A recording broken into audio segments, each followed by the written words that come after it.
I got home from a business trip and noticed my slippers were still wet. I asked Mary if we'd had anyone over. She froze for just a second, then laughed it off. Come on, you know I'm terrible with people. I just like quiet weekends at home. Isn't that what you always said you loved about me? That I'm so low maintenance? I gave her a vague smile and waited until she left to go shopping. Then I went through the apartment, room by room. Someone had used my razor. A pair of pajamas in the closet had been worn. But the kicker? The box of condoms in the nightstand was completely empty. 2 days, 12 condoms. Guy had stamina, I'll give him that. I swallowed my anger and pulled out my phone. Get me all the security footage from our building for the past 2 days. And keep it quiet. Next day at work, the footage was already in my inbox. I clicked it open and scrubbed through. Clear as day. Time stamped down to the second. Starting 3 days ago, some guy had been coming and going from my place. A lot. The last clip was from an hour before I got home. The elevator opened. He stepped out with his arm around Mary's waist. They stopped right outside our door and kissed. Long, slow, the kind of kiss where you can't tell where one person ends and the other begins. Mary's hand slipped inside his coat. I'd never seen her like that. So eager. So hungry. I knew exactly who he was. Dean Gilbert, Mary's new assistant. I'd seen his resume. 25, fresh back from some program overseas. 6'1", with the kind of face that gets you places. The video froze on him kissing her neck. I closed the window and leaned back. That's when someone knocked. 2 quick raps. Come in. The door opened, and there he was, Dean Gilbert, in a fitted light gray suit that showed off his height, every hair in place. His eyes had that cocky confidence you see in young guys mixed with something lazier, almost smug. He was holding a folder. Chairman Dickerson. His voice was all business. President Henson asked me to bring over the year-end bonus list for your signature. He walked to my desk and set the folder down. No small talk. Didn't leave. Just stood there, waiting. Perfect posture. But his eyes drifted past me to the bookshelf like this was just some boring errand. I looked up at him. He didn't flinch. He even smiled, a smile that was hard to read. Normally, when Mary sent stuff like this or had her secretary bring it, I'd glance at the total and sign. She handled HR and finance. I'd always given her free rein. But today, I picked up the folder, opened it. I went through page by page. Bonuses ranged from tens of thousands to a few 100,000, nothing unusual for this year. Then I hit the last page. My hand stopped. Next to Dean Gilbert's name was a long string of numbers. Year end. Bonus.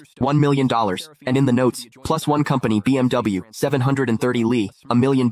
A BMW 7 Series. For an assistant who'd been here less than 6 months. I stared at that number for 2 seconds. Then I looked up. Dean was watching me. That little smile had gotten bigger, and there was something in his eyes, now impatience. Chairman Dickerson, is there a problem? His tone was still polite, but there was an edge, a push. Miss Henson is waiting to head out. He made sure to emphasize those last words. I picked up my Mont Blanc pen and uncapped it. The tip hovered over the signature line. Didn't touch down. Mr. Gilbert, you've been with the company about 5 months now, right? My voice gave nothing away. 1 week shy of 5 months. Quick answer. Smooth. I said nothing. I signed. Thank you, Chairman Dickerson. He took the folder back, flipped to check my signature, then closed it. And right as he turned to leave, I caught it. His lips moved. Fast and silent. No sound. But I could read it clear as day. 3 syllables. Old bastard. He didn't even bother closing the door behind him. I stayed in my chair. Didn't move. The pen cap clicked back into place. Click the link in my bio to get the full story for free.